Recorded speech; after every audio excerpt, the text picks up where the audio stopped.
விஜயகாந்த் சாரை மீட் பண்ண அத்தனை பேர் சொல்கிறது என்ன அப்படின்னா, அங்கே போனால் சாப்பாடு கன்ஃபார்ம், யார் வேணாலும் எப்போ வேணாலும் சாப்பாடு சொல்லுவாங்க. அவர் ரொம்ப மிஸ் பண்ணேன். அவர் கீழே வேலை பார்க்க போக முடியாமல் போயிடுச்சு அப்படின்னு வருத்தப்படுறேன். நிச்சயமாக அவரோட இழப்பு பெரிய இழப்பு.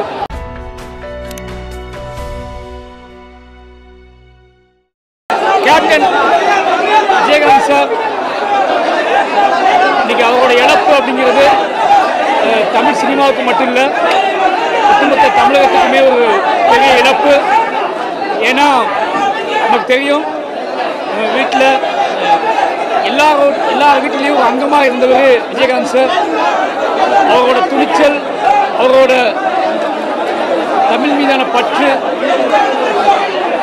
அவரோட உற்சாகம், அடுத்த தலைமுறையை அவர் நடத்தின விதம் எல்லாத்துலேயுமே கேப்டன் விஜயகாந்தை பற்றி நமக்கு தெரியும். இன்றைக்கி அவரை இழந்து வாழக்கூடிய அவரோட கழக உடம்புகளுக்கும்,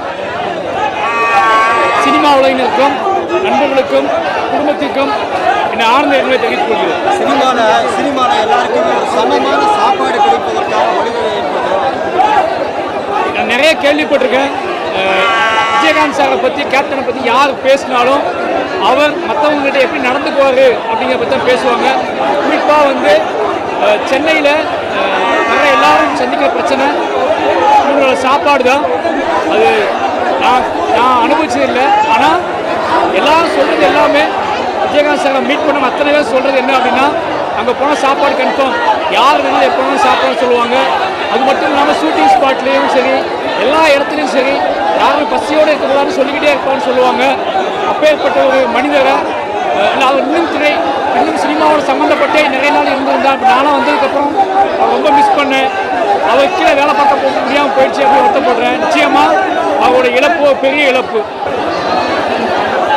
தம்பி விஜயகாந்த் அவர்களை இழந்து இன்றைக்கு தமிழக ரசிகர்கள் மட்டுமல்ல, தமிழக மக்கள் மட்டுமல்ல, உலகத்தில் இருக்கிற அத்தனை தமிழ் மக்களும் இன்றைக்கு கண்ணீர் வடித்துக் கொண்டிருக்கிறார்கள்.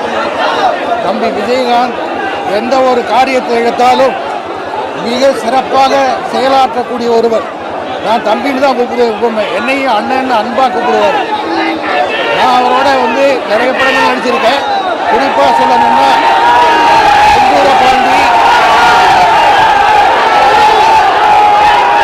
சத்திரியன், தர்மபுரி, இன்னும் படங்கள் சொல்லிக்கொண்டே போகலாம். ஏழை ஜாதி, இப்படி எத்தனையோ படங்கள் நாங்கள் நடித்திருக்கோம்.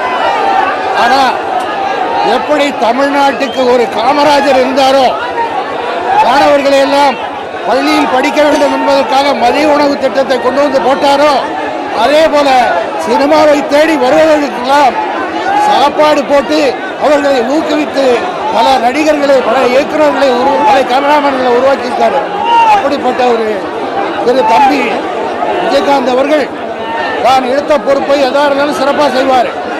தமிழகத்தில் தென்னிந்திய நடிகர் சங்கத்துக்கு தலைவராகி அந்த நடிகர் சங்கத்துக்கு இருந்த கடனை அடைத்தார் என்றால் நடிகர்களை எல்லாம் ஒன்று சேர்ப்பது அவ்வளோ சாதாரண விஷயம் இல்லை.